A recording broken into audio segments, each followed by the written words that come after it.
টানা বৃষ্টি আর পাহাড়ি ঢলে রাঙ্গামাটির নিচু এলাকা প্লাবিত হয়েছে। বরকল, বাঘাইছড়ি, জোড়াছড়ি উপজেলাগুলোতে দেখা দিয়েছে বন্যার শঙ্কা। পরিস্থিতি সামাল দিতে কাপ্তাই বিদ্যুৎ কেন্দ্রের বাঁধ থেকে 2.5 ফুট করে 16টি জলকপাট থেকে পানি ছাড়ছে বিদ্যুৎ কেন্দ্র কর্তৃপক্ষ। এতে করে 49,000 কিউসেক পানি কর্ণফুলী নদীতে নিষ্কাশন হচ্ছে। উচিংছা রাখাইনের তথ্য ছবিতে প্রতিবেদন। রাঙ্গামাটিতে কয়েকদিনের টানা ভারী বৃষ্টি ও উজান থেকে নেমে আসা পাহাড়ি ঢলে কাপ্তাই হ্রদের পানি বিপদসীমা অতিক্রম করেছে। রাঙ্গামাটি সহ উপজেলাগুলোর নিম্নাঞ্চল প্লাবিত বিপাকে এলাকার লোকজন।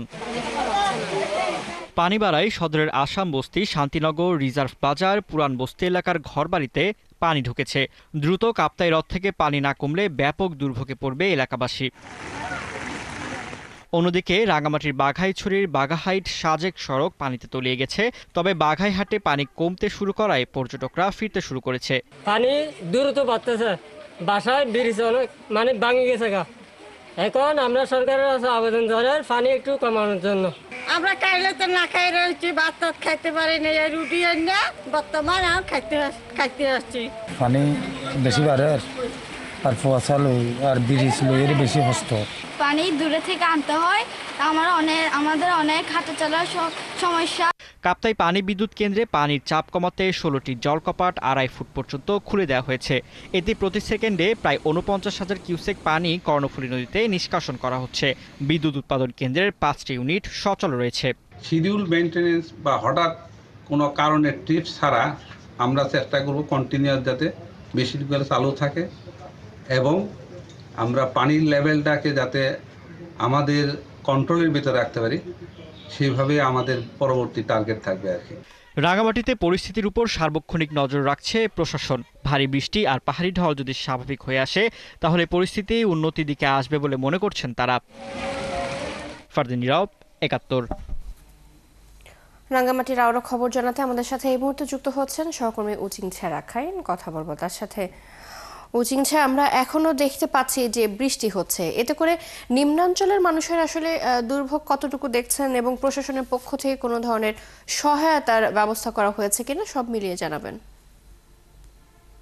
আসলে কয়েকটা দিন ভারী বর্ষণে কিন্তু কাপ্তাই হ্রদে যে পানি বৃদ্ধি পেয়েছে, সেক্ষেত্রে কিন্তু কাপ্তাই বিদ্যুৎ কর্তৃপক্ষ কিন্তু গতকাল 11টার দিকে, রাত 11টার দিকে কিন্তু 16টা জলকপাট থেকে কিন্তু 3 ফুট করে কিন্তু পানি ছেড়ে দেওয়া হয়েছে। কারণ দিন দিন কিন্তু কাপ্তাই হ্রদে প্রচুর পরিমাণ বৃদ্ধি পাচ্ছে পানি। একদিকে হচ্ছে ভারী বর্ষণ, আপনি দেখছেন হচ্ছে আজকে সকাল থেকে কিন্তু ভারী বর্ষণের কারণে কিন্তু বিভিন্ন জায়গায় বিশেষ করে আরো পানি বৃদ্ধি পেয়েছে, বিশেষ করে নিম্ন অঞ্চল প্লাবিত হয়েছে। বিশেষ করে আপনি জানেন যে গতকাল কিন্তু 2 দিন থেকে কিন্তু বাঘাইছড়ি সাজেকের প্রায় 400 অধিক কিন্তু পর্যটক আটকে ছিল, কিন্তু গতকাল সাজেক, মাচলং এবং বাগেরহাটে পানি কমতে শুরু করায় কিন্তু সেনাবাহিনীর সহায়তা কিন্তু পর্যটকরা ফিরে গেছে। এবং পাশাপাশি কিন্তু রাঙ্গামাটিতে যে সমস্ত নিম্ন অঞ্চল প্লাবিত হয়েছে সেখানে হচ্ছে বেশ করে সন্ন্যটিলা, আসাম বস্তি এবং রিজার্ভ বাজার এবং পাশাপাশি বাগেরহাট এবং বরকল উপজেলা এবং হচ্ছে জোড়াইছড়ি উপজেলাতে কিন্তু নিম্ন অঞ্চল প্লাবিত হয়েছে। সেক্ষেত্রে কিন্তু এখানকার যে মানুষের যে দুর্ভোগ হয়েছে সেটা আসলে কিন্তু মানুষ আশঙ্কা করছে। একদিকে হচ্ছে নিম্নাঞ্চল প্লাবিত, আবার আরেকদিকে হচ্ছে ভারী বর্ষণে কিন্তু কারণে পাহাড় ধসের আশঙ্কা করছে। কিন্তু প্রশাসনের পক্ষ থেকে কিন্তু নির্ভীক ভাবে কিন্তু তদারকি করছে কোনো প্রকার যেন অপ্রীতিকর ঘটনা এবং পাহাড় ধস না হয় এবং যদি আরো নিম্ন অঞ্চল প্লাবিত হয় সেক্ষেত্রে কিন্তু প্রশাসন নজর রয়েছে বলে এমনটি আমাদেরকে জেলা প্রশাসন থেকে জানিয়েছেন।